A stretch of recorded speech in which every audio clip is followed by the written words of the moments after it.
What is up, geeks and geekettes? It's a very special episode of the Countdown City Geekcast.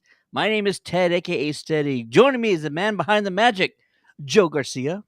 Thanks for joining, everybody. We're having a very exciting episode today. You know what? I'm glad to be back with you and my boy here, Matty B. Oh, of course, my partner in crime, the one, the only Maddie B. Late night beers. Yes, and it was a bountiful episode, and I thoroughly enjoyed it. So let's get it cracking. Yeah, in case you didn't Absolutely. catch that, that's an inside joke. Wink, wink. Ooh, you know what? If you're in the chat, say what's up.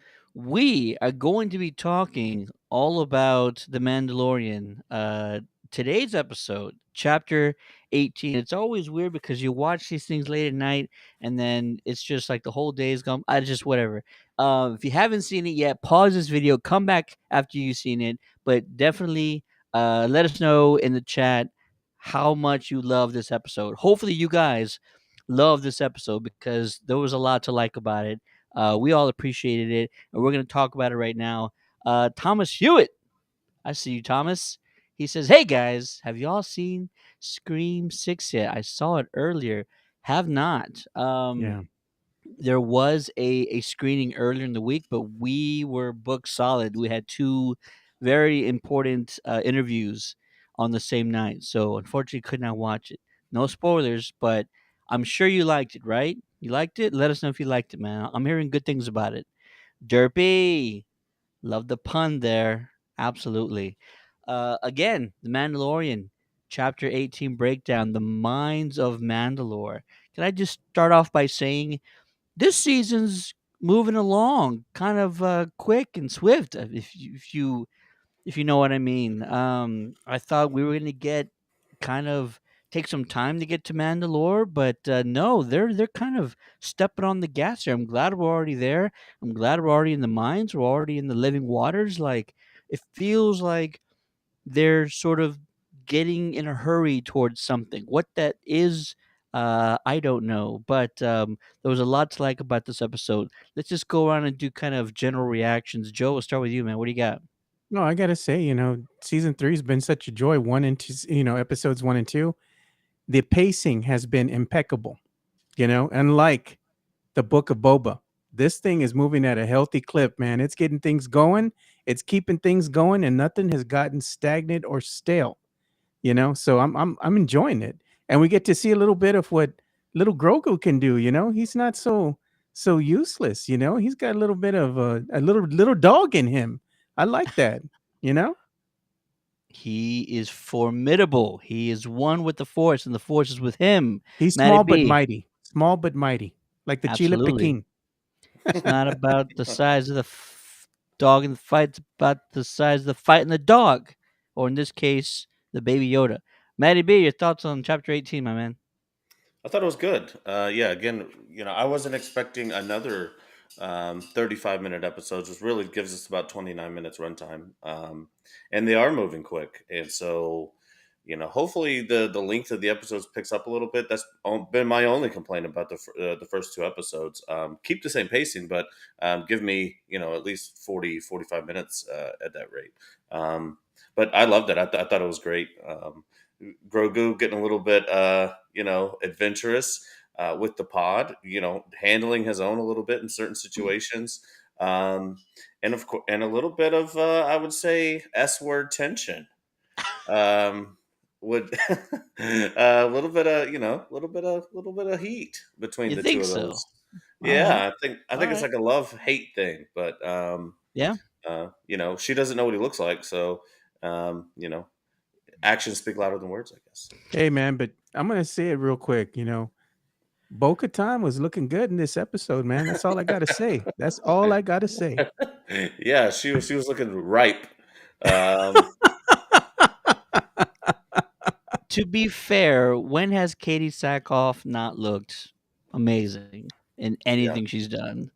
yeah, That's just she's Katie. yeah, she's good looking, and the red hair suits her well. But it might be a little bit of a competition here between her and She-Hulk to see who's got more bounce. You know what I mean? You know, I knew Maddie B was gonna be looking at that. I saw the same thing. I was like, I know my boy's over there hitting the pause button. And Oh my god. we obviously we respect women; they are not objects. But Yeah. you know, certain aspects of her performance, I really enjoy. Maddie's on fire tonight. What is in that Yeah, beer? he's bringing the heat. Bringing the heat. Let's get to But the I'm, chat. Thomas says, I definitely enjoyed this episode. I'm very excited for Ahsoka, especially since we get a live action version of Ezra from the Star Wars animated show.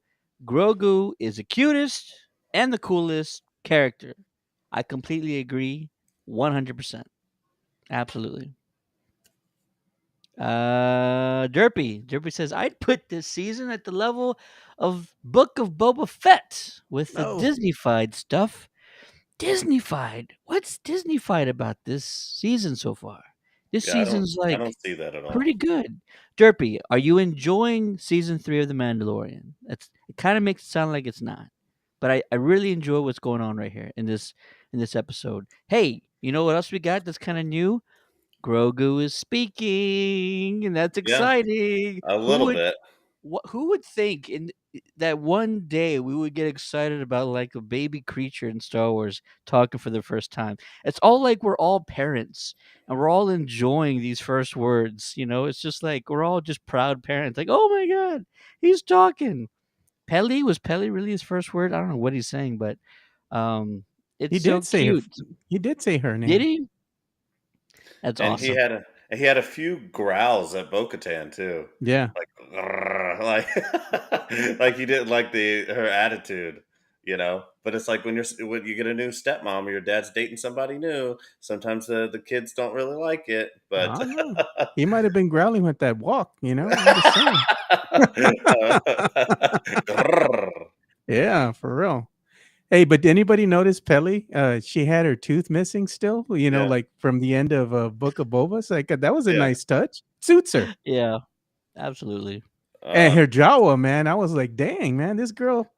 That Jawa was like perfect, man.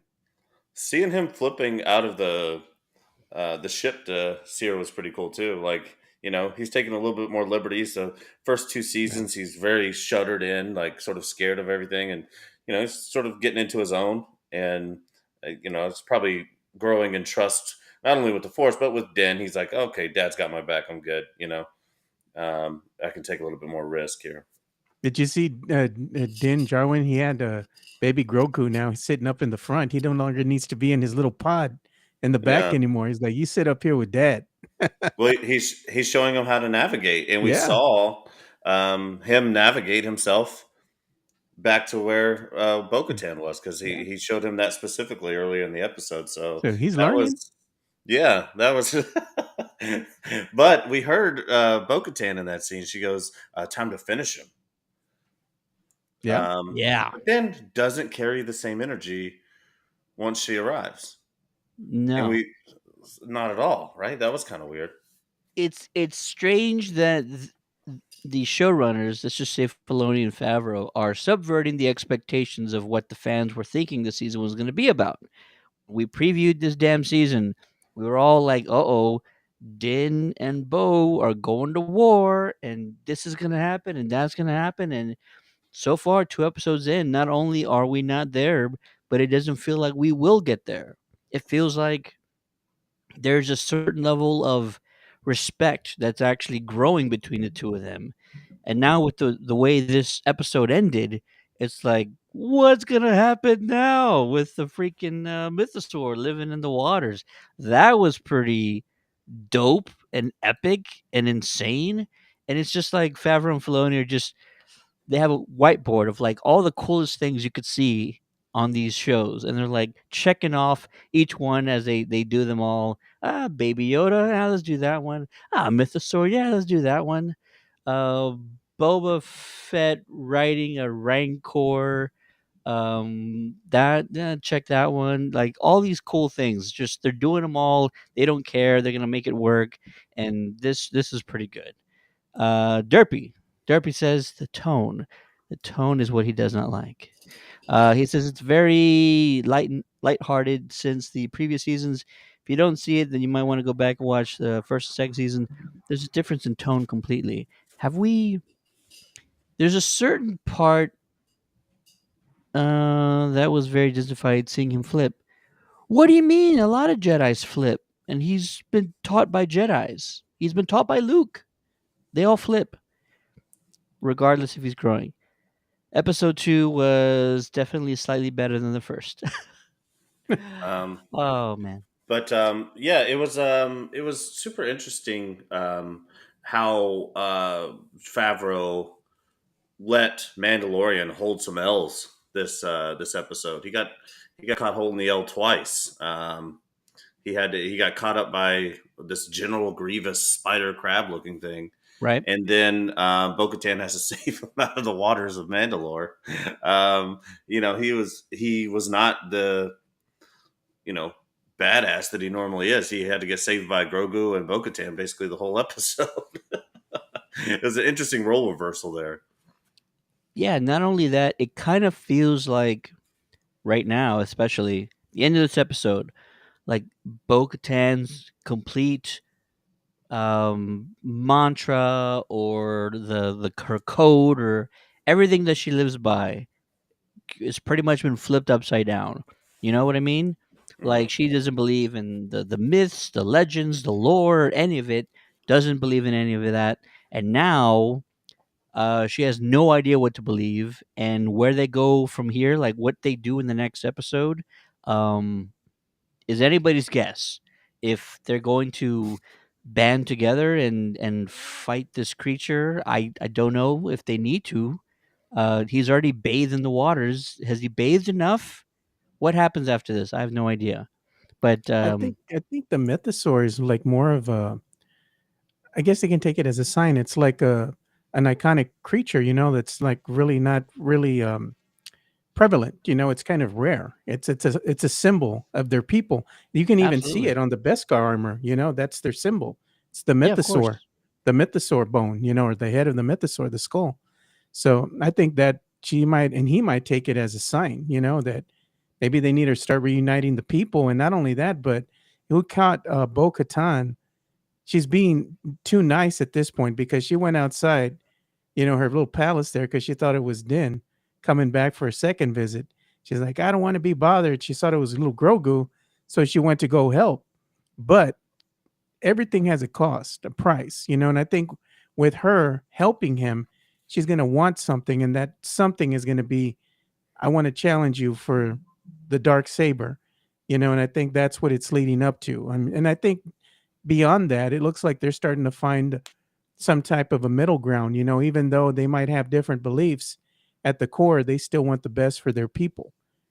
So I think that Din going to Mandalore, it's his first visit, and he kind of feels bad for her because he's like, well, you grew up here, you saw it in its heyday, when it was beautiful and all our people were here, and it must really hurt you, to see it like this.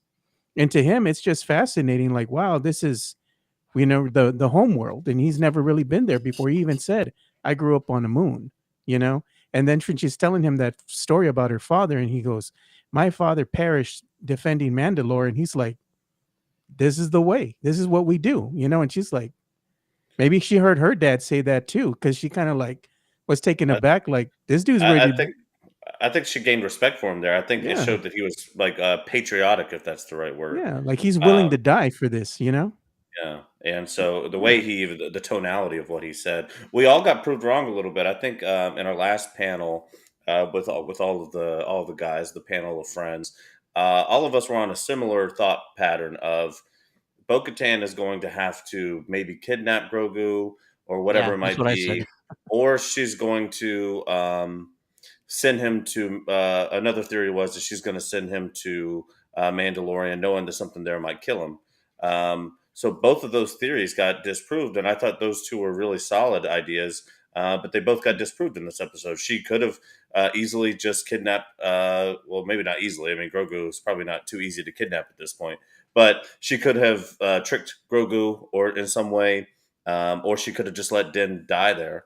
But neither one of those things happened. It was interesting to see him using the dark saber. He's still not able to use it, even though he's the rightful wielder. Struggling.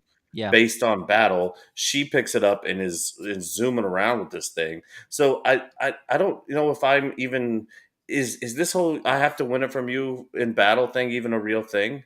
Because she was just so easily able to use it and he wasn't. Why can't she could have just taken it from there? Like this is mine, and she's able to use it. She said all you have to do is wave Yeah. it around in front of people and they'll follow you. Like, what's the? I don't get the point. I think they're letting the lore of the dark saber get a little lost in here. I think what she's doing is that she knows that she has to win it in battle, to really lead the people, and stealing the saber or whatever is not going to get it done. So there's no But honor in that. yeah, and I get that too. And then on the mythosaur thing, interesting theory here because we have seen Grogu use um, beast taming powers. We saw it um, with some pretty large creatures and him being able to calm them down. What if Grogu's the one who's able to tame the mythosaur, and Yeah. that puts him as the rightful head of Mandalore? Ooh, what in the world? I don't know how I feel about that. Wow. Little But we've Grogu. but he's the only one right now that would be capable of the two of them. I would say skill wise, and we've seen him tame massive creatures. Okay, so let me first backtrack, and then we'll get back to that. Don't let me forget to get back to that. So yes, everything you mentioned. Also, Bo-Katan, Bo-Katan, she is clearly her motivations have been dampened a little bit. We know this, right? She doesn't have to save Din, although maybe she's saving him for selfish reasons. She can't win the dark saber if he's dead. So maybe it's slightly a double-edged sword, no pun intended. Um, so maybe that's why another is why she needs to rescue him, because she has to win it in combat, or else who holds it? Who knows? Who has any idea what happens after that? But yes, you mentioned Din is clearly struggling with it. Thing is heavy as hell. He's barely fighting. He's slow with it, and she is like Leonardo from the Ninja Turtles with it. She is amazing. She's quick. She's completely effective and efficient with it. It's the complete opposite. Loved all those small little details. They were all fantastic. You mentioned Grogu perhaps being a wielder or being the sole owner of that. You know, as soon as you said that, what that made me think of episode 1 of the season. What did we see? We saw a ceremony of basically a youngling, right? Uh, youngling getting his helmet for the first time. Why would they show us that? Why would they show us that unless they need to tell us that this is going to happen to someone else later down the road? What if by the end of the season, Grogu gets his own helmet and they're going to do the same damn thing? I mean, technically, he's been adopted, right? He chose Din, so he's part of his tribe or his whatever you want to call it. So he's in training basically. He Din, no, is a Din's definitely training him to be a Mandalorian, Oh one yeah, hundred no percent. doubt. you know who else wants to talk about that? Daniel from Legacy of Nerds. What's going on, man? What's What's up, up, Daniel? guys?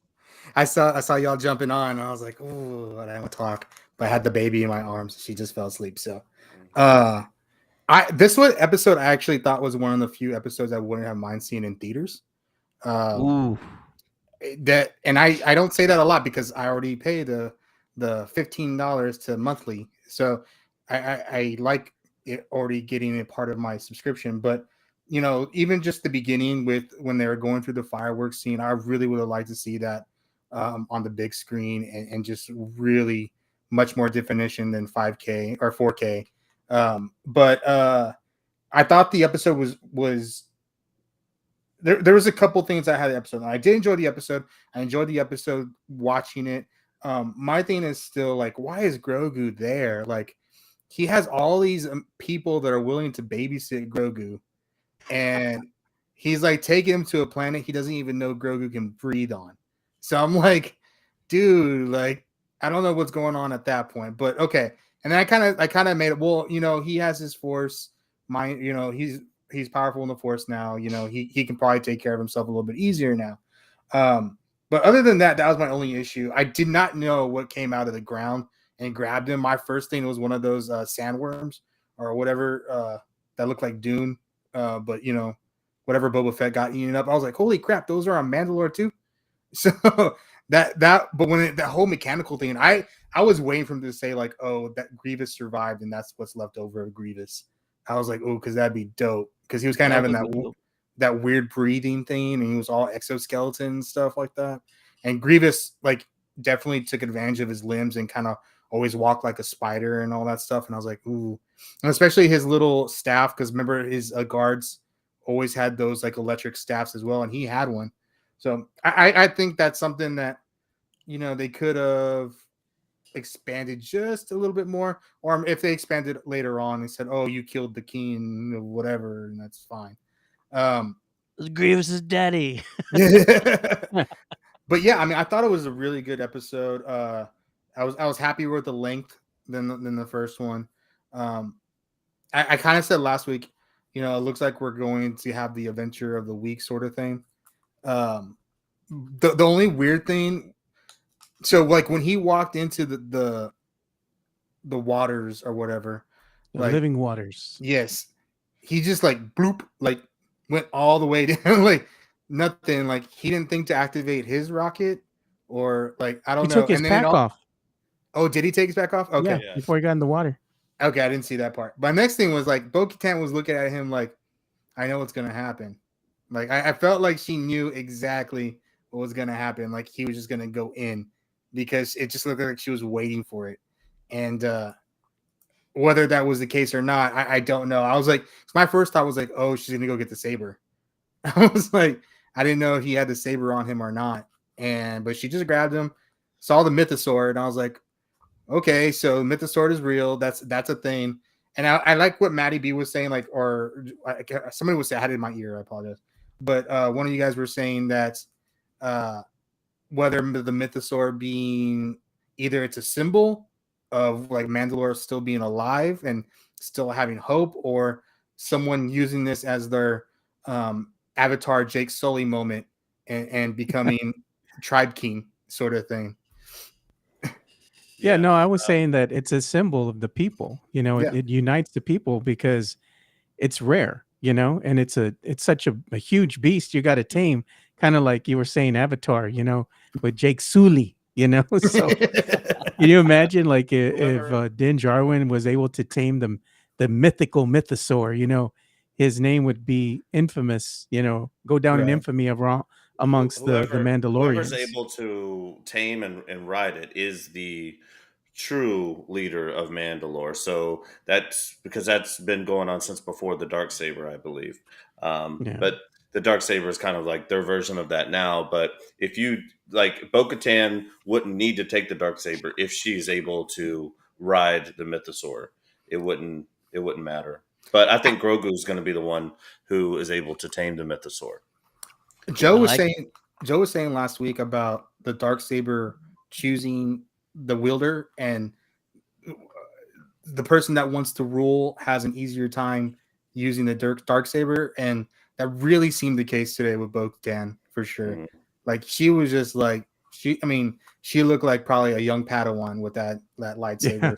She was doing pretty well compared to how at the beginning of the episode Din Djarin is using it, and it just still looks like he's carrying like 100-pound sword. Yeah. So You I know, think one there's some definite weight to what you said last week about that.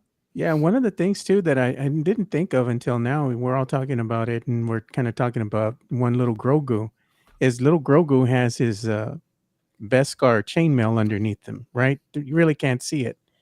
But I think one of the things that's a strength and a weakness with Darwin here, however you say his name, um, Din Djarin. Din Jarwin. He's over here losing my mind.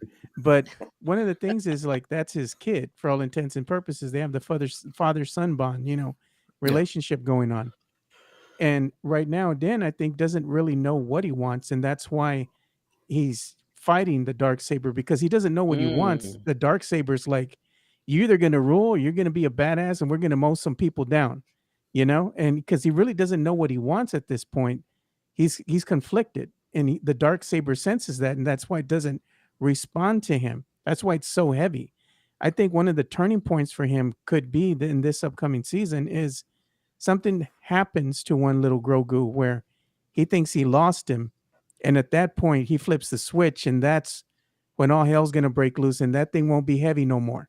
Because he Yeah. knows exactly what he wants, and that's gonna be revenge or revenge, like my kids say.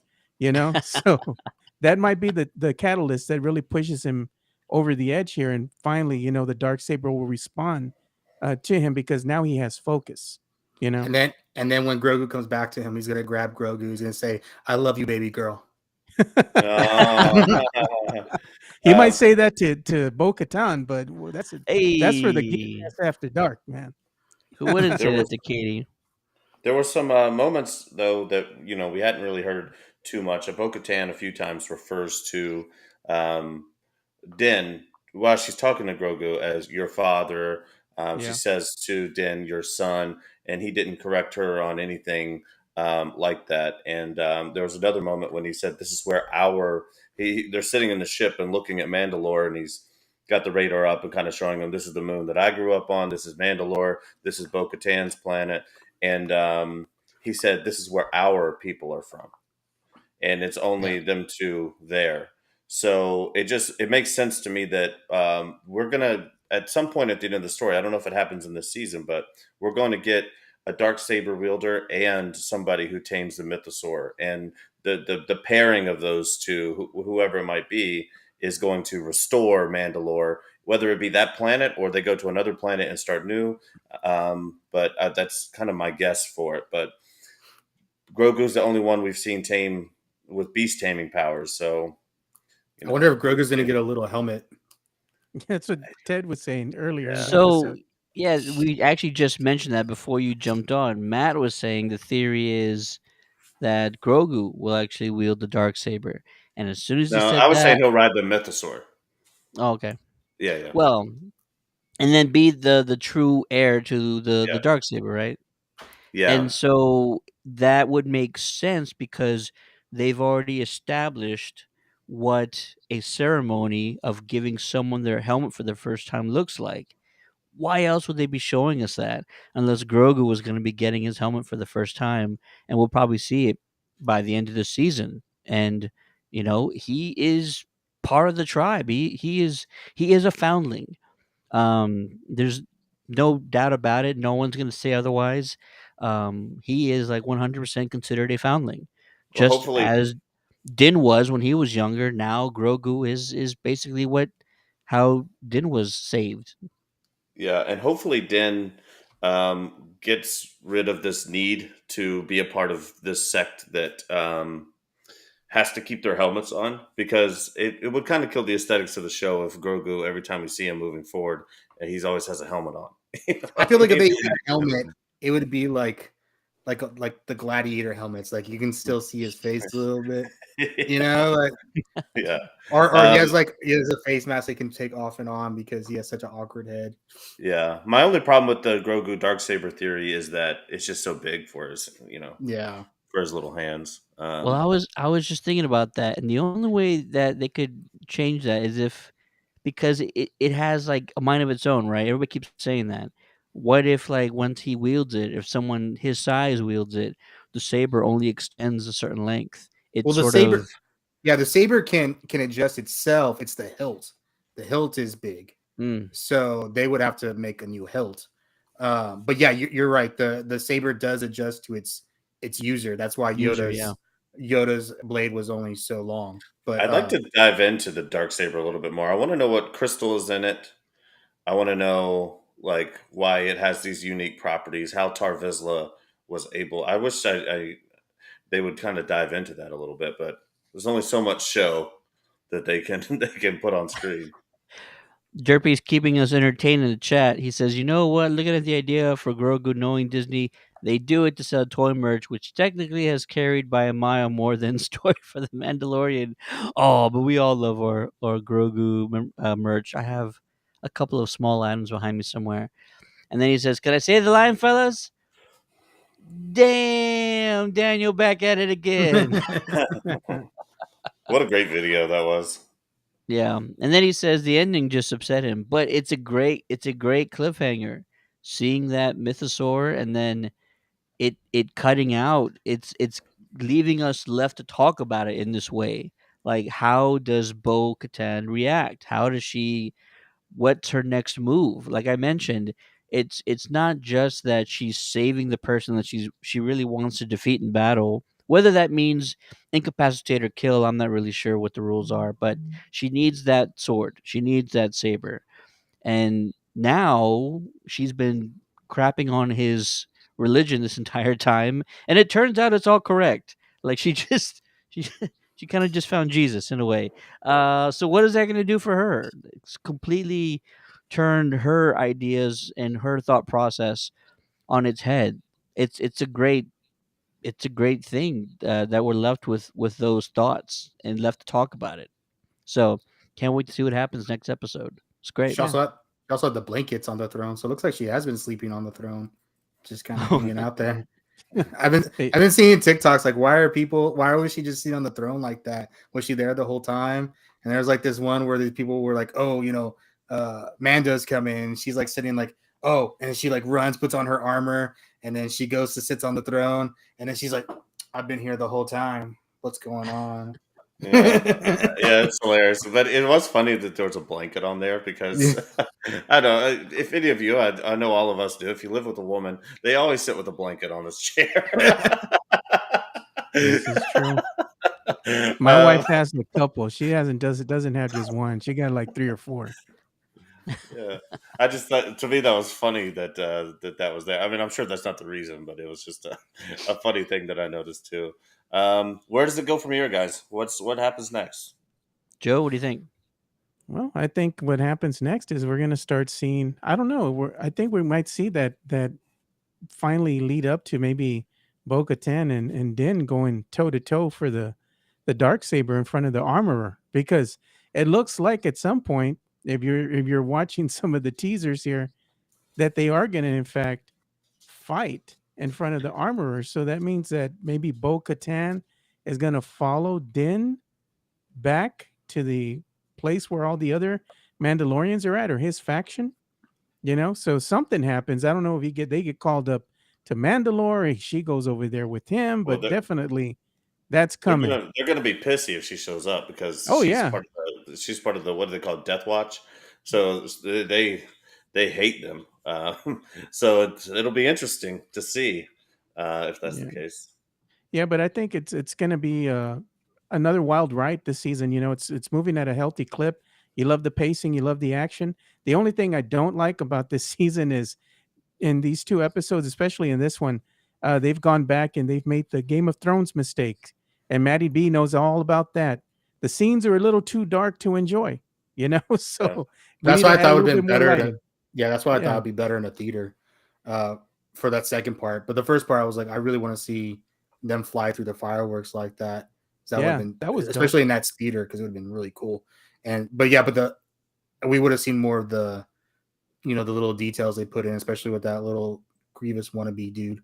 And Yeah, who knows what that was? I mean, it would have been nice to know, like, what yeah, is this thing or what's its story, kind of. It only has like one eye, that's still part of its organic self, probably the brain and the stem of the brain or something, because it's still able to kind of move around and all that. It's organic, but it's a mech, like a cyborg. So who knows what the story is behind that thing or that race of being, but it would be cool to find out why were they harvesting Din's I don't know, it might have been plasma or blood, but they were definitely harvesting something from him. mhm. What it was, it could have been used as fuel. It could have just been used to keep his life force going. We'll never know. There was nothing. To Well, me, that yeah. was just like Well, something you want to know about. the spider caught a fly. He wrapped it up in the web and was drinking its blood. It was like it was cool how much they made it like a spider there. Yeah, But you were talking about how dark it is, and there's no way that this leads to cutting room floor without everyone knowing that this is dark. They could have put a different filter on it. They could have changed the saturations a little bit. could Do have you think messed. For the Do you think it's Lutz? on purpose? Do you think it's a budget saver so you don't have to get too in depth with CGI? They're like, okay, Well, well, if this it's is dark, this is what I really think, Maddie. I think what they do is it's part of the aesthetic, but the other part of it, if a lot of the episode is dark, it's hard to really see that once it gets out on the other nefarious streaming sites, by illegal means. So people that really want to see it, you're not really going to be able to see anything once it gets to those illegal streaming sites because it is so dark and you're going to lose a little bit. It's going to degrade in quality, I did So I did think the characters were illuminated pretty well though. It was they just were the illuminated. background. The Yeah. It wasn't Game backgrounds, of Thrones. Like Game of Thrones like can't see crap, but yeah, this was a little bit better, I thought. yeah, you really couldn't see Mandalore all that well. And even when they were walking through the streets of Mandalore, it was hard to see anything, even in the cave scene and all that. I mean, really, at those points, there's really not much to see. But I saw, what some of the fans were griping about over on social media, and they had a point. It could have just maybe if you would have used a different LUTs to kind of brighten things up just a little bit, but still keep the dark aesthetic. Just a small gripe. Well, I didn't have those issues. I'm surprised. And like Daniel said, I wish this is something we could see on a larger screen. Not only because of the fireworks scene, but that shot where Bo-Katan is swimming down in the Yeah. water, and you just see kind of her light illuminating just a very small part, but just that wide shot, and she's just so small.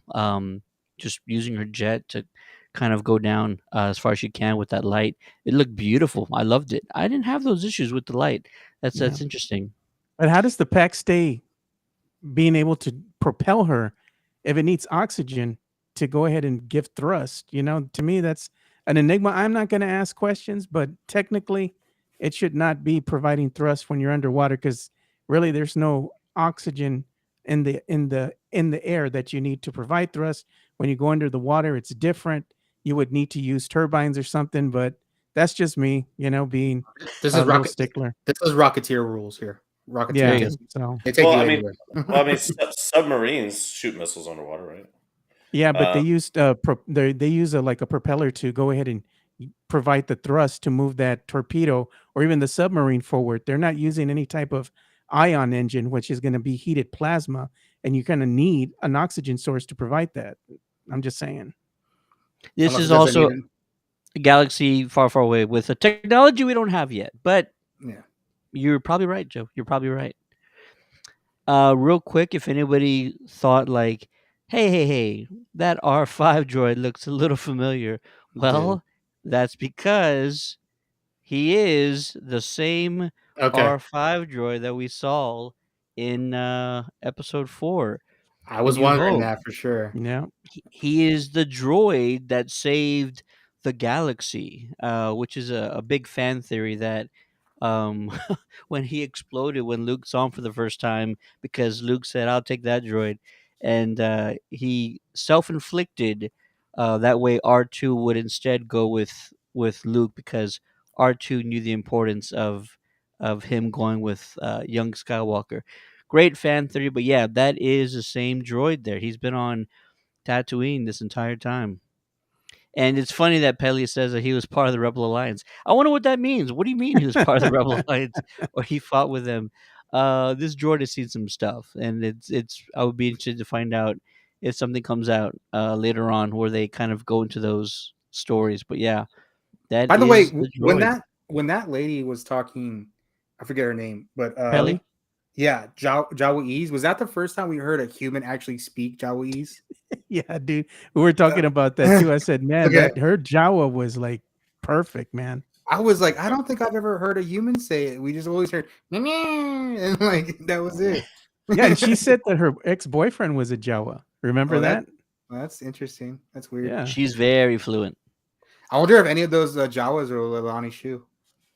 I was trying to find that out and I couldn't. I didn't see her in the credits online. Maybe Okay. I need to go through the credits on the show again and see if they actually list her. But It might be yeah, her daughter. Lalani was probably one of those there. If you haven't seen those interviews, we interviewed Lalani Shu a few weeks ago, and she played a Jawan pretty much every series of Star Wars since um, the first season of The Mandalorian. So anytime you see a Jawa, more than likely that's probably Lilani. Awesome. Where do we go from here? I have no idea. Like I mentioned earlier, are they gonna try and tame this mythosaur? Are they gonna just flee? Are they gonna? Is she going to, completely change her scope of everything? This is really curious. I did not see any of this really coming to fruition. I thought they were just going to prepare for combat this whole season, but it doesn't feel like we're kind of going down that road just yet. So it is interesting that we're here right now, and yeah, I appreciate it. I like what they're doing with this season. It is quite interesting. It feels like they're giving us something we weren't expecting, and I like that aspect of it. Oh, let me answer Looking forward to it. Maddie's question here. He was wondering, what is the dark saber constructed out of? It's constructed out of a black or a black kyber crystal, and what it does is that the blade is a conduit of force energy. So the wielder's thoughts and actions, they guided the blade's current of power. In other words, whatever they're feeling or thinking, it's transferred into the blade itself, and that's why it responds to its wielder's actions. And like I was saying, I think Din doesn't really know what he wants, so the saber's not responding to him either. They're kind of fighting. It's a conflict, but as you saw with Bo-Katan, there are no problems there. Well, in Rebels, they were very adamant that anyone that was not a Jedi could not wield a lightsaber because of those reasons. You had to be kind of like one with yourself and stuff like that. So that could be an issue. But I've never seen like this issue with a non-Jedi with a lightsaber because we've seen people pick up lightsabers and use them for a little bit. He just like he cannot use that thing. Like it's useless for him. You know what I mean? So I was gonna say real quick what I think is gonna happen is I think that the word is gonna get out that Mandalore is not poisoned, that people are gonna start coming back, and they're gonna start. There's a war coming, and then basically Bo-Katan is either gonna die, get hurt, or fall in love with Mando. One of those three, and then Mando will unite all the tribes by riding up on the mythosaur like a horse and say, "Follow me, guys." I like it. I like it a lot. That's pretty cool. And like I mentioned, Filoni and Favreau giving us epic moments in the Star Wars universe. Seeing a Mandalorian ride on a mythosaur would be pretty dope. So yeah, I uh, I'm looking forward to that. I hope it comes to fruition. Be Although I pretty was dope. thinking about it too, he cannot hang on the Rancor. He could not hang on that thing from the first season. I forgot what it was called. That looked like a bull. He always needed Grogu's help for those things. So Matty B's right. Like Grogu's gonna have to help for sure, but he has not alone been able to tame any sort of beast whatsoever. I like it. I like it. I'm still gonna stick with my first theory that is the dark saber will be destroyed. You can't have anything to fight over if there's no longer a dark saber. And I feel like eventually, whether it's Din or whether it's Bo-Katan, one of them's gonna have to destroy it in order to stop all these motivations for this war. If you bring everyone together, if there's like nothing to anymore to fight over, is kind of the way I see it. So it kind of just feels like that might be the way that we're headed. At No, the only least if thing, I'm a writer, that's what I would do if I was a writer. no, if I was a writer, I'd make sure that whoever rides the mythosaur gets their little ponytail thingy when it connects it, and make sure that they are linked. Obviously, Dave says, "Legacy, you better be right. You better be right, Legacy."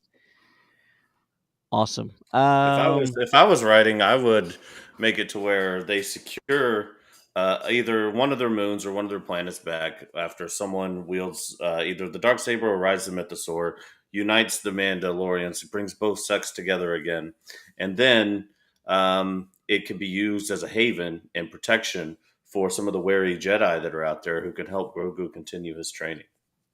Mm. Um, and so Does he that if want I to was continue it though? I think he would definitely like as long as he's still with Din. I think he would definitely wouldn't mind hanging out with Luke or Ahsoka or any of them. It kind of feels like, especially over the last few days or the weekend, it was revealed by either Filoni or Favreau that Grogu actually spent like enough time with Luke. It was like Like 2 years. years that he was, yeah, years with Luke. That's why he's leaping around, and his force wielding abilities are a lot more efficient that we're seeing in this season. There might not be a whole lot left for him to learn from Master Luke. I mean, sure, there's like top tier things that Jedi do, but I feel like he's at a place where he's like solid and he could take care of himself. What kind of makes me worried is that we're watching this other series with Pedro Pascal, and in that other series, all he's doing is like training this young person that he's adopted, and he's training this young person to survive and how to fight and how to shoot and how to live off the land and how to take care of themselves and how to be careful. And now in this episode, you kind of see more of Din sort of training Grogu, like, hey, this is how you navigate, and this is what you need to be careful with, and all this other stuff. It's almost like you're training these people to survive without you. And I don't want to have a series where Grogu has to survive without the Mando. I'm just saying, I don't want that series. Yeah, but But we'll see what I think happens. he'll have to advance his force powers a little bit. I mean, he's got some pretty tiny shoes to fill in Master Yoda. And his this species is very, very attuned with the Force, and I think Luke and Ahsoka know the importance of that. I think it's important that he continue his journey, if I you think will. you're right. I'm pretty sure Luke only had 2 weeks with Yoda. Like, definitely seen what the timeline he had, and like you said, Grogu's species is much more attuned to the Force. So 2 weeks or 2 years, 2 years ish. I mean, he should be A like lifetime. Qui Gon status by now. Like, but You can see my Qui-Gon just walking around. my only thing is like I think we're always like everybody wants to know like where's Grogu for the sequel trilogy? Like why is he there? What's happened to him since then? And I think the answer is like yeah, you can continue his Jedi training, but he cannot be a Jedi because Jedi's have no attachments. So he's something else. He will be something else. He just cannot be a Jedi. Yeah, Yeah, maybe he's But, going to be the but then new again, generation of what's next after that. You know. which is what Ahsoka is. Ahsoka is not a Jedi. you're So right. You're correct. that's a thought. You are correct. Well, we are excited for what's been happening this season so far. Hopefully, you guys are derpy. Hopefully, you'll get there derpy. But let us know what you guys have thought about the first two episodes, especially Chapter 18, The Minds of Mandalore. Let us know in the comments, or if you're listening to this on the podcast version of the Countdown to the Geekcast, you can always email us on the contact page of our website at www.countdowncitygeeks.com.